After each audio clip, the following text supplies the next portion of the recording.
Betapa terkejutnya Nina ketika sudah ada anak kecil yang bermuka orang dewasa. Jadi anak kecil tapi mukanya orang dewasa.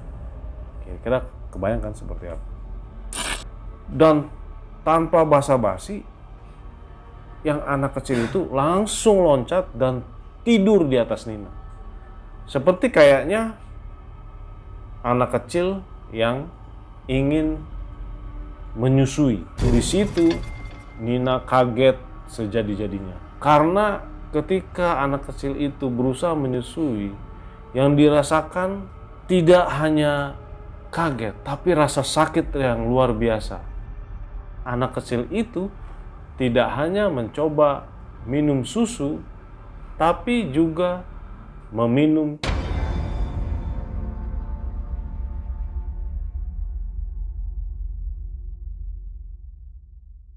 Halo teman kisah kalian, kembali lagi bersama saya Ian yang akan membawakan cerita horor atau misteri.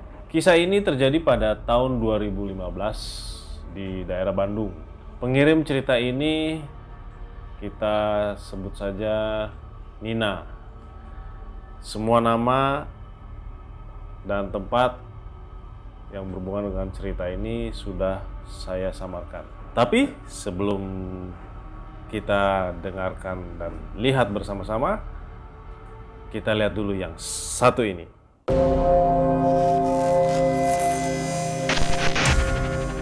Oke, Nina ini mempunyai suami bernama Kang Entis dan mereka dikaruniai satu orang anak yang bernama Ali. Mereka adalah satu keluarga yang bisa dibilang harmonis. Kesibukan Nina sehari-hari hanya sebagai ibu rumah tangga saja karena Kang Entis adalah bos juragan angkot. Kang Entis memiliki 7 angkot dan Kang Entis ini memiliki hobi yang tidak bisa dia tinggal sama sekali. Jadi hobi dia itu adalah mancing. Bahkan tiap hari dia selalu pergi ke tempat pemancingan dan setiap hari Minggu dia mempunyai jadwal pergi ke laut lepas hanya untuk menjalankan hobinya itu yang tidak bisa ditawar-tawar lagi. Dan Nina sebagai istrinya tidak pernah melarang hobi tersebut karena semua kebutuhan Nina dipenuhi oleh Kang Entis dari A sampai Z. Nah, jadi hidupnya tuh udah enak banget ya Nina itu.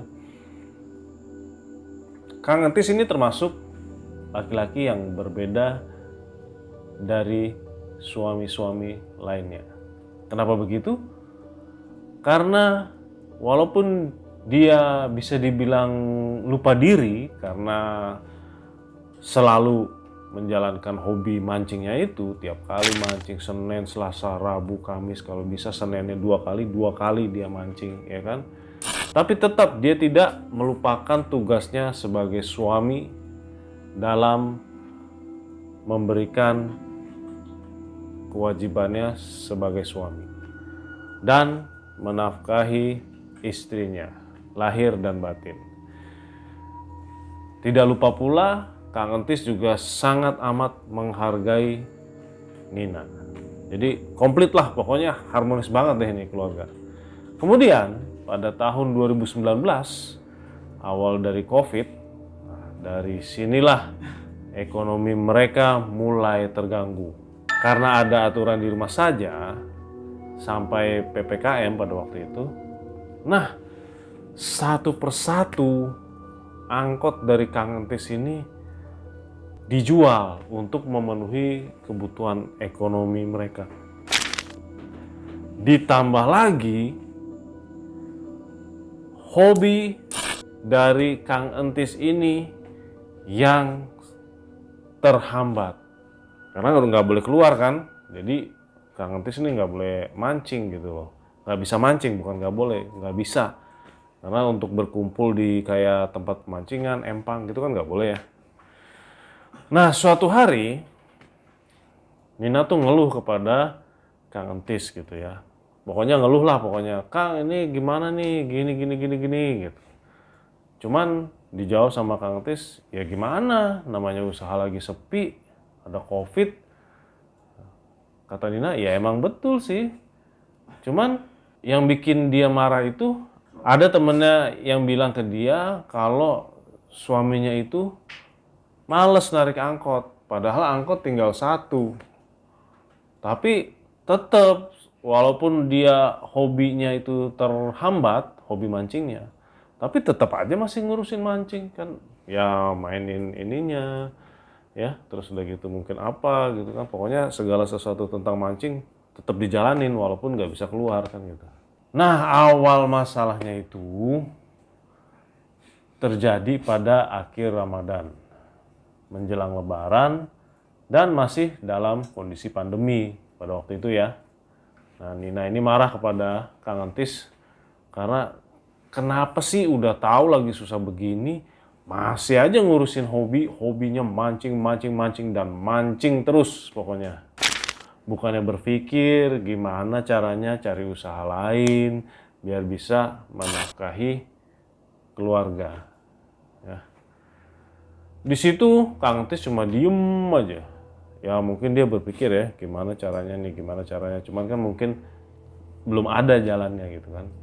Nah keesokan harinya Kang Tis pun minta izin kepada Nina ingin menjual angkotnya yang terakhir tuh. Yang tinggal satu tuh. Untuk menyambut Idul Fitri. Dan nanti habis Lebaran Kang Tis ada tawaran kerja ke Jawa. Jadi di luar ya, di luar Bandung, pokoknya di Jawa aja. Akhirnya angkot satu-satunya semata wayang yang tinggal terakhir itu pun dijual. Nah 7 hari setelah Lebaran, Kang Entis pamit kepada Nina karena ingin ke Jawa karena ada tawaran kerja yang dulu Kang Entis pernah ceritakan ke Nina. Awalnya Nina tidak mengizinkan, tapi karena Kang Entis bilang, siapa tahu mah ini ada jalan usaha baru untuk kita, biar mama bisa seneng kayak dulu lagi, happy, pergi kemana, kesana, kemari, terserah bebas gitu kan. Akhirnya dengan agak berat hati pun Nina mengizinkan. Terus Nina kembali bertanya, emang berapa lama kerjanya di Jawa? Nah, cuman Kang Entis menjawab, ya mungkin 1 mingguan lah. Kalau betah ya mungkin nambah sedikit. Kalau enggak ya mungkin kurang dari seminggu udah pulang. 7 hari kemudian, tepat seminggu setelah Kang Entis kemarin ngomong seperti itu, dia pun pulang. Mah kebetulan nih, papa pulang. Posisi waktu itu Nina sedang di dapur dan Ali yang menyambut Kang Entis pulang. Ore, papa pulang katanya. Kakak Al, mama mana kak? Mama masih di dapur. Karena anaknya si Ali itu masih berumur 5 tahun. Jadi belum begitu jelas bicaranya.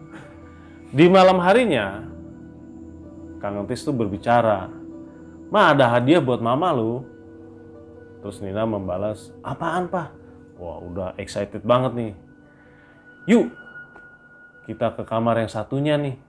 Kebetulan rumah mereka itu kan ada 2 kamar.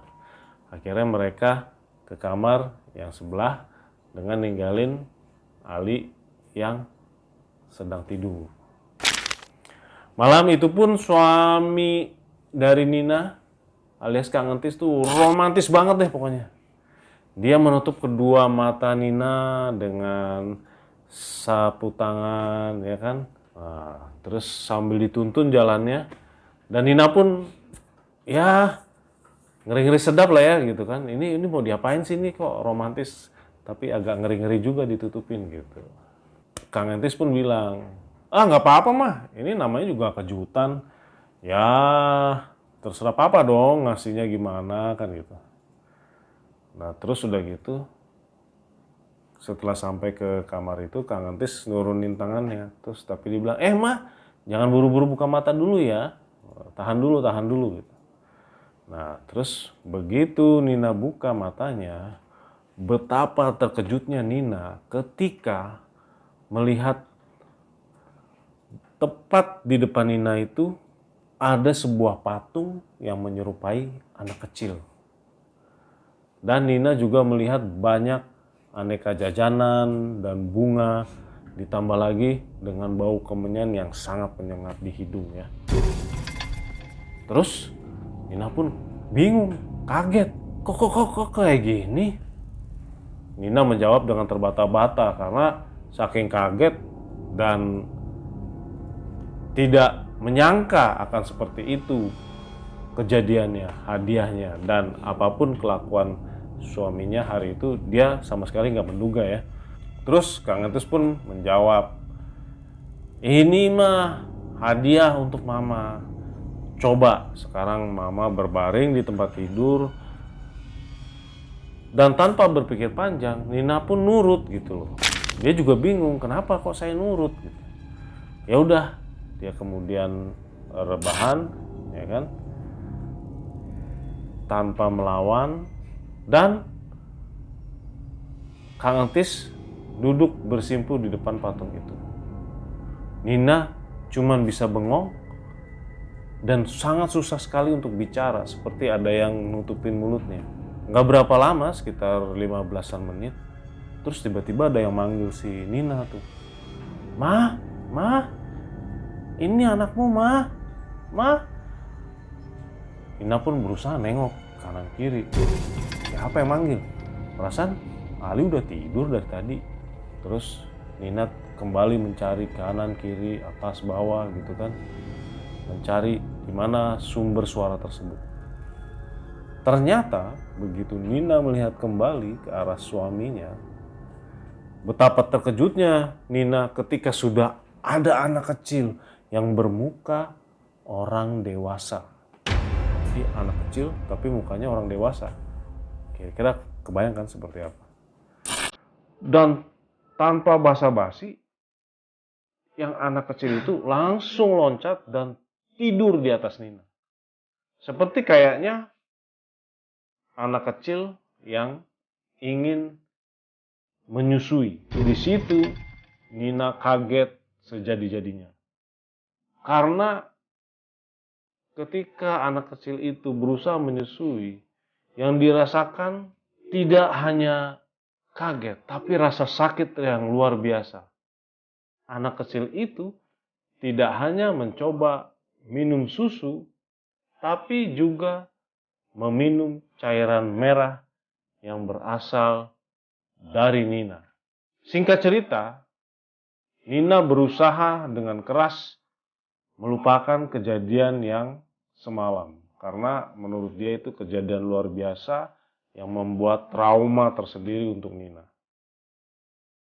Dan kemudian pagi harinya Kang Entis pun minta izin untuk mancing. Tapi yang membuat Nina kembali merasakan keanehan adalah kenapa dia tidak membawa alat pancing, melainkan malah nuntun anak kecil yang semalam.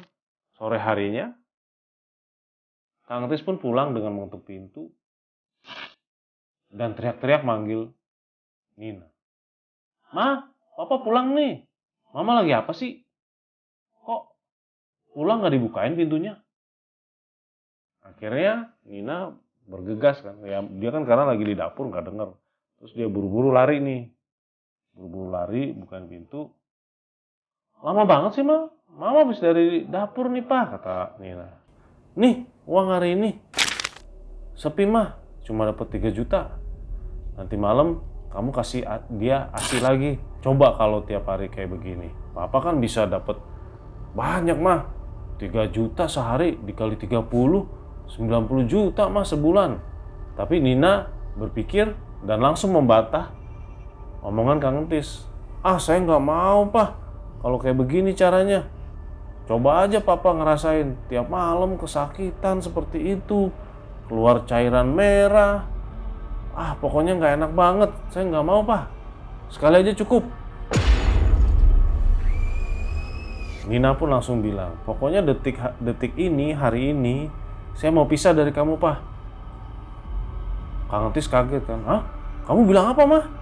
Ya sudah, pergi sana, bawa tuh anak kamu. Akhirnya sambil menangis, terseduh-seduh, Nina pun pergi bersama Ali dari rumah itu meninggalkan Kang Entis. Sampai detik ini pun Nina tidak mengetahui bagaimana nasib Kang Entis karena mereka sudah resmi bercerai dari saat itu. Ya, itulah barusan kisah yang dikirimkan dari Nina. Pesan moral yang bisa didapat dari sini adalah apapun yang terjadi, tetap berusaha.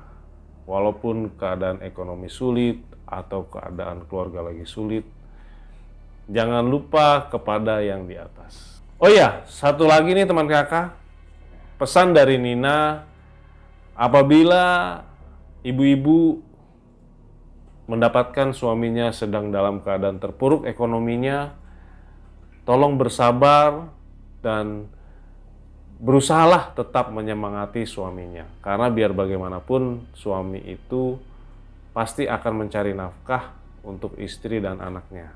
Terima kasih sudah menonton. Ditunggu video selanjutnya.